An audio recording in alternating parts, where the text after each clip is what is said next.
অন্নপূর্ণা যোজনার বিশাল বড় আপডেট।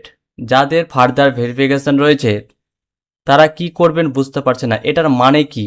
এটার মানে কেউ বলতে পারছেন না। সবার ফর্ম, সবার স্ট্যাটাস সব রকম সবার জন্য আলাদা আলাদা রয়েছে। সবার রয়েছে under process for further verification, কারোর রয়েছে bank validation and DBT link, তারপরে কারো রয়েছে রিজেক্ট মাই ফার্দার ভেরিফাইড, এগুলো রয়েছে। আবার সব রকমভাবে ইস্যু রয়েছে। তারা কি করবেন? যাদের এই রকম অবস্থা, এখানে দেখতে পাচ্ছেন স্ট্যাটাসে মানে যাদের ফর দ্য যাদের ফর ফার্দার ভেরিফিকেশন রয়েছে, এটা কেন রয়েছে, কি কারণে রয়েছে আপনি এখানে দেখতে পাবেন যে তাদের স্ট্যাটাসটা কি। যিনি অন্নপূর্ণা যোজনায় অ্যাপ্লাই করেছেন তার এখানে কোনো নামই নেই। আবার কারোর এখানেও নাম রয়েছে, কারণ ফিল আপ করার সময় কোনো কিছু মিস্টেক করে দিয়েছেন, যেমন এএসডিডি গভর্নমেন্ট এমপ্লয়মেন্ট, 3টি রুমের বেশি বাড়ি থাকলে, তারপরে পেমেন্ট ট্যাক্স, যদি কোনো এখানে যদি ইস্যু থাকে সরকারি তরফ থেকে, ঠিক আছে, যদি কোনো কারণবশত বা অনলাইনে দোকানে যদি কোনো ফর্ম ফিল আপ ভুল করে থাকে, তাহলে এখানে কিন্তু আপনার ইস্যু দেখাবে কি কারণে আপনার ইস্যুটি এসছে। তাহলে এখানে ফর ফার্দার ভেরিফিকেশন দেখাবে, এবং ফর ফার্দার ভেরিফিকেশন আসলে আপনি কি করবেন সেটা সরকার জানিয়েছে। তাদের একটা অপশন চালু করেছে, ক্লেম অপশন। সেই অপশানে আপনি সরকারকে অনুরোধ বা ক্লেম করতে পারেন।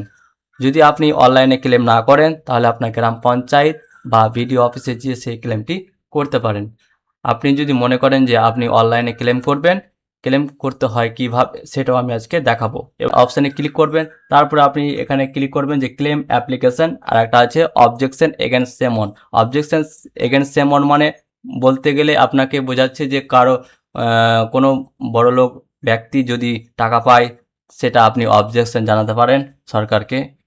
ক্লেম বাই অ্যাপ্লিক্যান্টে অপশানে ক্লিক করবেন। ক্লিক করার পরে আপনার এখানে অ্যাপ্লিকেশন নাম্বারটা দেখাবে।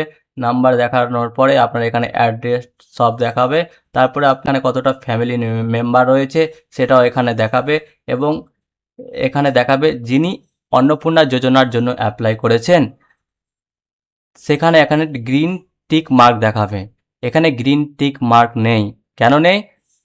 ফর্ম ফিল আপ করার সময় অন্নপূর্ণা যোজনার যে ইয়েস বা নো অপশন ছিল সেখানে আপনি ক্লিক করেননি কোনো কারণবশত। যোজনায় অ্যাপ্লাই ইয়েস নো অপশন ছিল, সেখানে আপনি ক্লিক করেননি, তার জন্য এখানে আপনার নাম নেই বা আপনার অন্নপূর্ণা যোজনার নাম উঠেনি। তাহলে আপনি কি করবেন? আপনার যিনি অন্নপূর্ণা যোজনার জন্য অ্যাপ্লাই করছেন তার এখানে অপশানটিতে ক্লিক করবেন।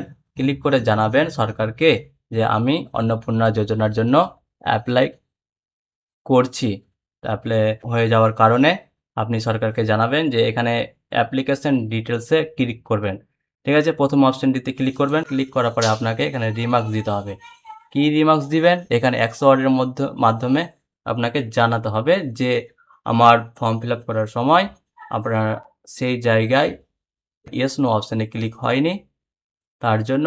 আর যদি আপনি সরকারকে ট্যাক্স ভুলবশত আপনার সেই অপশানে ক্লিক হয়ে গেছে, ট্যাক্স রিমার্কস দিয়ে দিবেন সাজিয়ে গুছিয়ে, যে আমি এটা দিলেও হবে না দিলেও হবে। আপনি শুধু শর্টকাটে লিখে দিবেন I am not a government employment, বা আপনি সরকারকে ট্যাক্স দেন না তাও লিখে দেবেন I am not a payment tax বা মিস্টেক।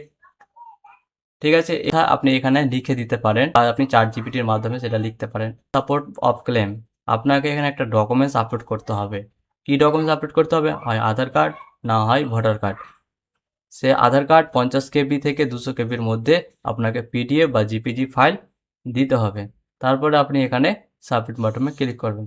ক্লিক করার পরে সেটা আপনি এখানে ট্র্যাক ক্লেম বলে অপশান আছে, সেখানে ক্লিক করবেন। ক্লিক করার পরে আপনি সেখানে দেখতে পাবেন যে আপনার স্ট্যাটাস কত দূর পর্যন্ত গিয়েছে। ঠিক আছে, এটা একটা করবেন আপনি অনলাইনে। আর আপনাকে করতে হবে গ্রাম পঞ্চায়েতে বা বিডিও অফিসে এক কপি জমা করতে হবে।